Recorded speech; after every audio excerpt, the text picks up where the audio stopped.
জামাই, বাথরুম পরিষ্কার করে তাড়াতাড়ি বেরিয়ে এসো, বাজারে যেতে হবে। অভিনব জানতো যে এই চাকর বাড়ির অনেক পুরনো চাকর, যার সম্মান তার থেকে অনেক বেশি। হ্যাঁ ভাই। সার্ভেন্ট অভিনবকে 1000 টাকা এবং একটি লিস্ট দিয়ে বলল, দৌড়ে বাজারে যাওয়া এবং মালপত্র নিয়ে আসো। আর শোনো, অনন্যা ম্যাডামের অফিসের বন্ধু চিরাগ আজ আসছে, ওই যে রাতে ওর সাথে দেরিতে আসে। তুই তার স্বামী, তাই না? হ্যাঁ, এবার তোকেই তার খাতিরদারি করতে হবে। কি দেখছিস, যা। সার্ভেন্টের কথায় অভিনব রেগে যাচ্ছিল, তখনই তার ফোন বেজে উঠল। নম্বরটি দেখে অভিনব চমকে গেল। এটা একটি দুবাই নম্বর ছিল। অভিনব কলটি ধরল না এবং তাড়াহুড়ো করে সাইকেলে চড়ে বাজারের দিকে ছুটে গেল। সবজির বাজারে দুবাই নম্বরের কলটি আবারও এলো। অভিনব নজর না দিয়ে হাঁটতেই থাকলো। তখন ওই এলাকায় কুখ্যাত গাজ্জু ভাই তার পথ আটকে দিল। তিনি দেখেই বুঝলেন অভিনবটি গোবেচারা প্রকৃতির একটি ছেলে, তাই সে তাকে আরও বেশি বিরক্ত করতে শুরু করলো। হেই, আমাকে ধাক্কা দাও কিভাবে? ভাই, তুই গাজ্জু ভাইকে ধাক্কা দিয়েছিস, এবার তোকে দাম চুকাতেই হবে। অভিনব তাদের অগ্রাহ্য করে চলতে চাইল, কিন্তু গাজ্জু ভাই তাকে ঠেলে দিল। কেন কেন তোমরা আমার সঙ্গে এমন করছো? ও প্রভু, ভাই এই তো সেই ঘর জামাই যার সুন্দর বউ আছে এবং যে একজন বিলিয়নিয়ার। ভাই, আমার ছোট ভাই তার বাড়িতে চাকর। সত্যি? এই অপমান সহ্য করে অভিনব মাথা নিচু করে চলে যেতে চাইল, কিন্তু গাজ্জু ভাই তার কলার ধরে বলল, তাহলে আমরা তার বিলিয়নিয়ার বউ অনন্যা দিয়ে। এটা শুনে সব গুদারা হেসে উঠল। অভিনবের ফোন আবার বেজে উঠল।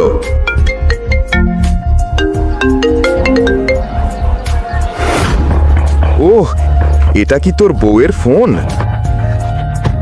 ওর মিষ্টি কণ্ঠ শুনতে দাও। তুমি আমাকে যা খুশি বলতে পারো, কিন্তু এই ফোনটা ধরিবে না। কোনো বিলম্ব না করে গাজ্জু ভাই ফোন তুলল। হ্যালো অনন্যা বেবি, বলো।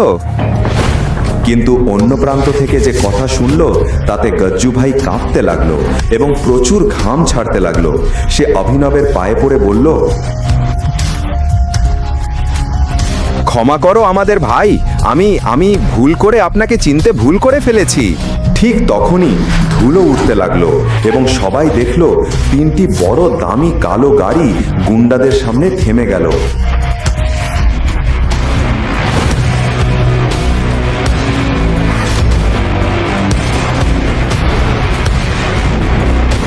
বলেছিলাম না ফোনটা ধরবে না? ওরা আমার লোকেশন খুঁজে পেয়েছে। বাইক চালাও, বাইক চালাও। এটা বলে অভিনব এক গুন্ডাকে ধরে একটি বাইকে চড়ে দ্রুত চলে গেল। উপস্থিত লোকেরা বিভ্রাত হয়ে রইল। কেন ফোন ধরার সঙ্গে সঙ্গেই কালো গাড়িগুলো এসে পৌঁছালো? বাজারপত্র কোথায়? আমি একটা সহজ কাজ বলেছিলাম, সেটাও তুই করতে পারলি না। সত্যি বলছি অভিনব, তুমি বাজার থেকে শাকসবজিও আনতে পারলে না। জানো কি, যাও আমার ঘরের মাকড়সার জালগুলো পরিষ্কার করো। তোমার কোমল হাতগুলো শুধু ওই রকম কাজে লাগে। তুমি বেকার। অনন্যা যত দ্রুত সম্ভব অভিনবকে ছেড়ে দিতে চেয়েছিল এবং সবার সামনে তাকে হেয় করে সে চেয়েছিল যে অভিনব নিজে থেকেই তার জীবন থেকে চলে যাক। ঠিক তখনই অনন্যার ফোন এলো কাজলের কাছ থেকে। হেই অনন্যা, তোরা খান্দালাতে মাফিয়া কিং আক্রম স্যারের পার্টিতে যাচ্ছিস তো? আমাদের সব কলেজ বান্ধবীরা যাবে সেখানে। না, আমার মেজাজ ঠিক নেই। অনন্যা, এটা তো মাফিয়া কিং আক্রম স্যারের আমন্ত্রণ, না বলা যায় না। তোকে আসতেই হবে। আর আমরা সবাই আমাদের স্বামীর সঙ্গে যাচ্ছি। তোকে তোর ঘরজামাইকে নিয়ে আসতেই হবে। তোর একটা সুযোগ হবে তাকে ছেড়ে দেবার। কেন? কারণ অনেক মানুষ থাকবে মাফিয়ার দুনিয়া থেকে। হ্যাঁ, এটা অভিনবকে পথ থেকে সরিয়ে দেবার সঠিক সুযোগ। ঠিক আছে, আমি আসছি। আমি ওই অকাজের স্বামীটাও নিয়ে আসব। অভিনব সোজা দাঁড়িয়ে সব শুনছিলেন। তখনই তার ফোন আবার বেজে উঠল।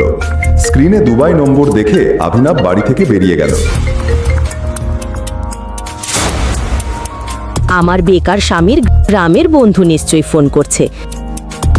ঠিক আছে, আমি ওকে আমার ড্রাইভার হিসেবে নিয়ে আসব। ঠিক ঠিক আছে? ঠিক আছে, দেখা হবে, বাই। এবং এখন খান্ডালাতে এমন কিছু ঘটতে চলেছে যা আনান্নাকেও চমকে দেবে।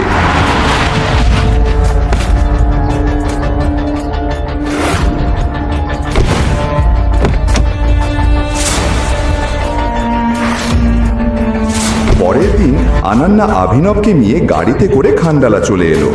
হোটেলটা দেখে অভিনবের চোখ বড় হয়ে গেল।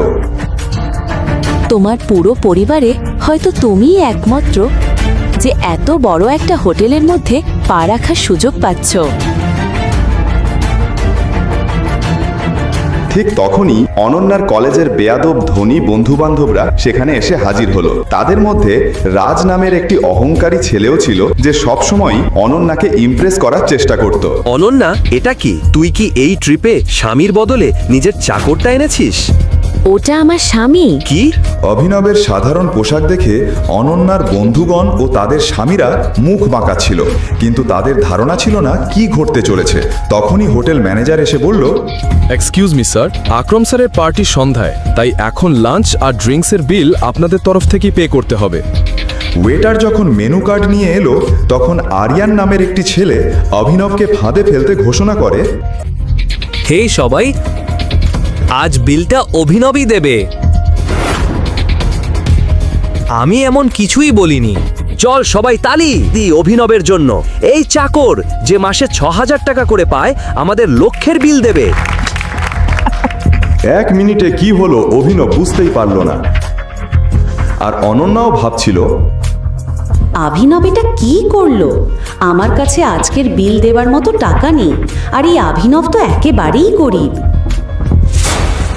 আর হ্যাঁ বন্ধুরা, অভিনব একটি শর্তও রেখেছে, যদি সে আজ বিল দিতে না পারে তাহলে রাজ অনন্যাকে নিয়ে যাবে। কি?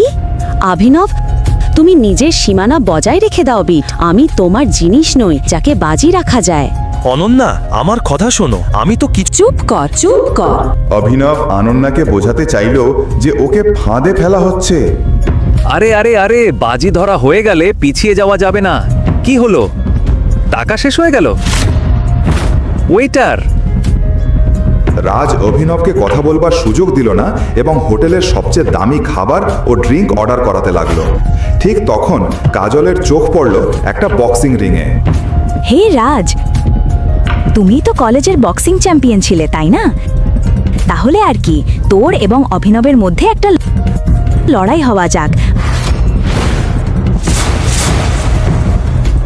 আমাদের খাবার আসার আগে বিনোদনও হবে। এটা শুনে সবার আগ্রহ জাগলো, কারণ রাজ সত্যিই এক ভয়ঙ্কর বক্সার, যার নামে অন্য কলেজগুলো ভয়ে কাঁপত। রাজ এতদিনে 25 জনের নাক ভেঙে দিয়েছে। ঠিক তখনই অভিনবের ফোন বেজে উঠল। অভিনব স্যারের ফোন বাজছে। কে ফোন করছে? রাঘু কাকা। ওর বাড়ি থেকে নিশ্চয়ই বলছে, ওই অভিনব, তুই ঘর পরিষ্কার করে গেলি না তো? তাহলে কি বলছো, আমরা কি লড়াই করব? আজ আমরা জানবো অনন্যার জন্য কে সেরা, তুই না আমি। অভিনব, তোমার এখনো একটা সুযোগ আছে, না বলো? অভিনব, তোমার কি রাজের সাথে লড়াই করার সাহস নেই? অভিনব রেগে গেল এবং এখন বলল, আমি বক্সিং করব। বন্ধুরা, তো আজ অভিনব মার খাবে আর আমরা খাবার। রাজও প্রস্তুতি নিয়ে রিংয়ে উঠল। অন্যদিকে আরিয়ান ও তার বন্ধুরা দামি ড্রিঙ্ক ও খাবার অর্ডার করা শুরু করলো। ঠিক তখন রাজ আক্রমণ শুরু করলো এবং অভিনবকে একটা জোরালো ঘুষি মারল। অভিনবের মুখ থেকে রক্ত বেরোতে লাগলো।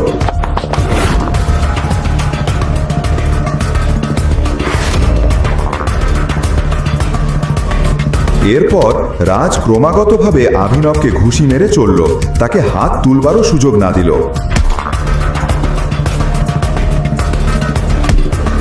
সবাই ভাবল অভিনব এবার শেষ। তখন হঠাৎ অভিনব লুটিয়ে পড়ল। বন্ধ কর অভিনব, আত্মসমর্পণ কর এবং এখনই বেরিয়ে এসো।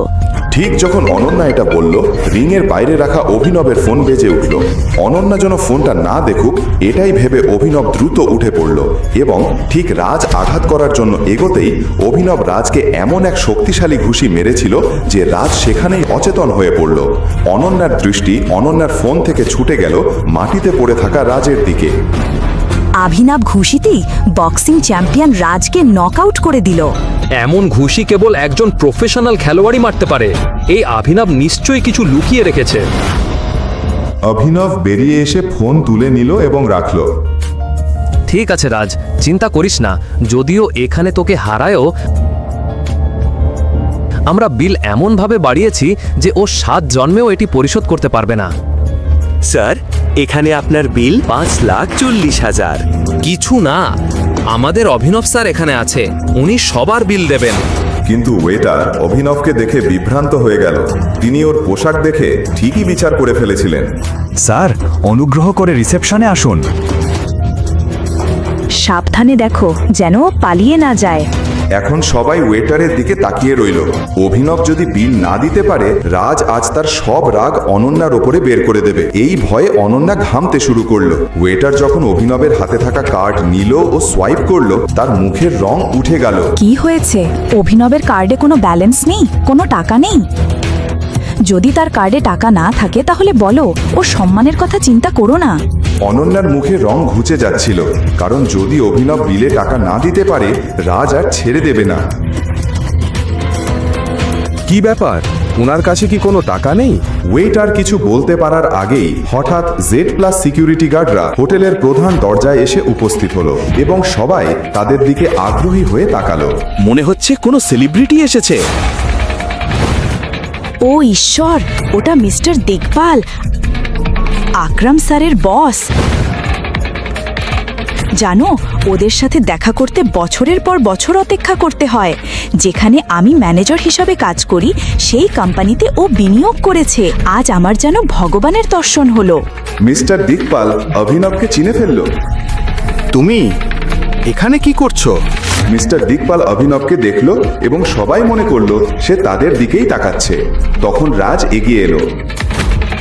অভিনব মিস্টার দিকপালকে অগ্রাহ্য করে মেন গেটের দিকে হাঁটতে লাগলো।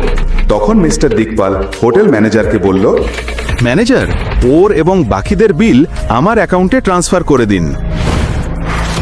এটা বলে মিস্টার দিকপাল নিজ তার রুমে চলে গেল।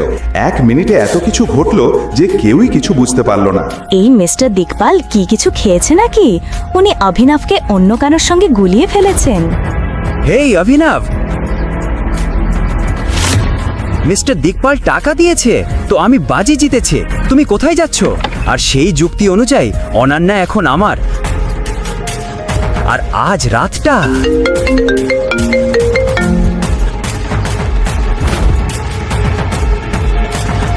দেখো রাজ, ফোনটা দাও আমাকে।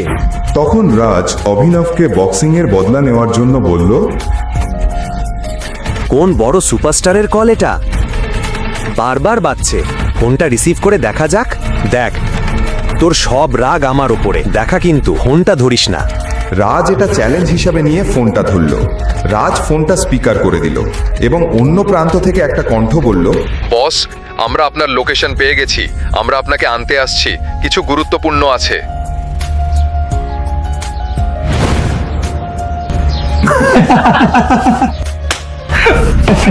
এটা নিশ্চয়ই কোনো রিক্সা চালক বা কেব চালকের ফোন। নিজেকে বস মনে করছে। আনান্নাও এটা মজার মনে করছিল, কিন্তু এরপর এমন কিছু ঘটল যা সবাইকে নীরব করে দিল।